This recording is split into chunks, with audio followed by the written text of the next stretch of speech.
Welcome back to Les Schwab Tire Center's Outdoor GPS, presented by Fisherman's Marine and Outdoor.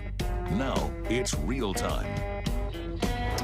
Welcome back, everyone. Now we're going to join Brandon Glass, part of Team Hookup Guide Service. The other part is his father, Mr. Jack Glass. Brandon, how you doing, man? I don't see you waving a net around or jumping up for rods, man. What's going on this morning?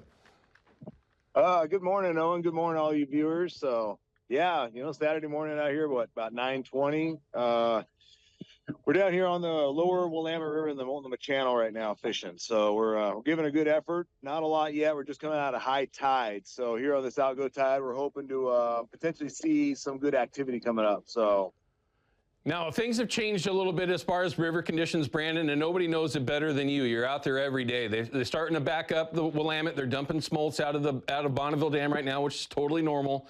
Does that change things up for you a lot, or do you just not pay a lot of attention to it?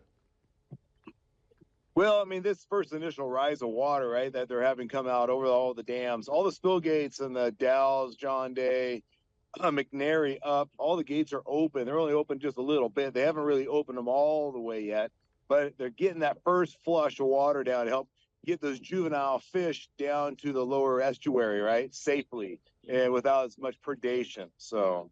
Which is obviously, everyone, a tremendous problem. Okay, so how's it been for you down there? I know that after they closed the Columbia down, which was just a couple of days ago, you live in the area down there. You spend your time down there. How's it been overall the last handful of days?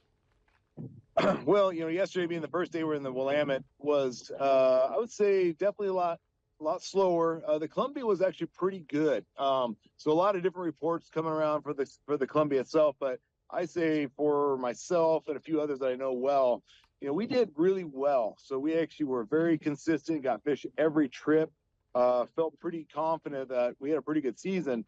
That being said, there's a lot of areas, especially the lower river, that was really slow. So those fish are definitely going by and not biting. And then the upper river was very slow. So I felt like the middle of the river was pretty good. But, now we're here in the Willamette and we're trying to get something to happen. We got a good water temp. Water temp right now is at 50.1 degrees. So I like that temperature. Water's backing up a little bit, but it's not too bad yet. Like I said, we're just coming out of high tide, so I don't have any current yet. Current will start moving here shortly. I'm having to use my throttle a little bit to do about 2.5 right now. How are you actually trolling? Are you pulling fish flash and herring? Or are you doing anything different right now? Yeah, so I got fish flash and herring mostly, and then I got one 360 and a coon shrimp right now. Okay, that's one of my questions I was going to ask you. With the water kind of slowing down, are you going to make that change to a different presentation, maybe going to 360s as opposed to dragging the bottom with herring and a fish flash?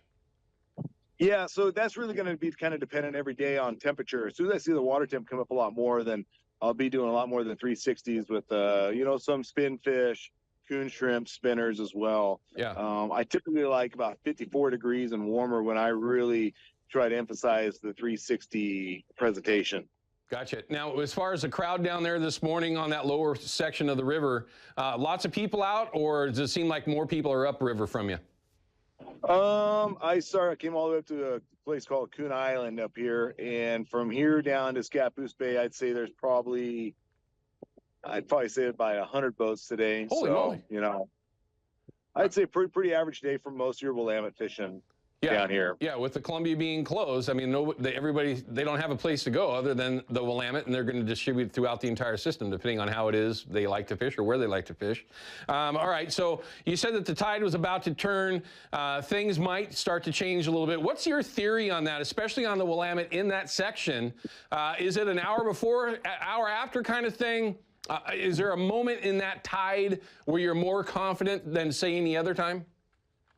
Well, I definitely like first light bite. First light bite's always really good. And then I always like, it seems like an hour after that tide really starts moving, we can get these fish to kind of move around a little bit and get a little bit active.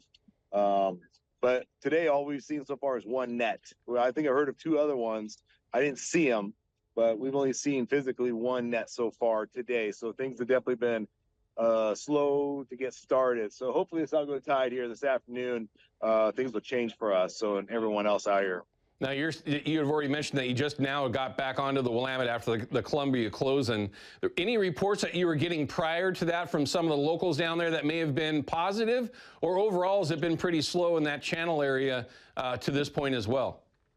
Well, there's definitely been some good days with some opportunities that people have been out here spending their time in the channel.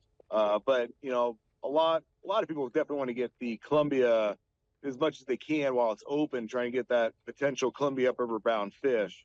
But there's definitely guys that fish in the channel every day, and they've had some good days. There's been some okay catching, but we haven't had any banner, you know, go out there and everybody's, you know, seeing 20, 30 nets yet. So that has not happened yet at all. At least any of the reports that I've been getting for the last month has not yet happened at all. He's right there. I'll let him say it. I'm not going to say exactly where he's at.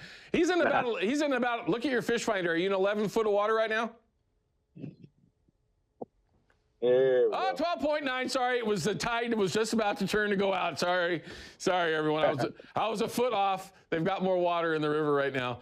All right, so I'm going to cut to a break, okay? I want to cut to a break. When I come back, I want to get your opinion on how this season is going, because at least what I'm saying, it's a weird year, and maybe what you're thinking is going to happen going forward, because we do have a lot of warm weather coming, possibly 80 degrees by the next weekend, so that could change things. All right, Brandon, so stick with me, and I also want to find out if you're doing anything maybe a little bit different to where you're confident with getting your clients bit, okay?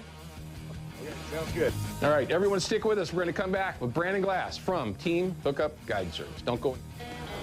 Outdoor GPS is brought to you by Chevy Silverado and the impressive new Turbo Max engine. Flex your muscle with the strongest, most advanced Silverado ever. Official truck of Outdoor GPS.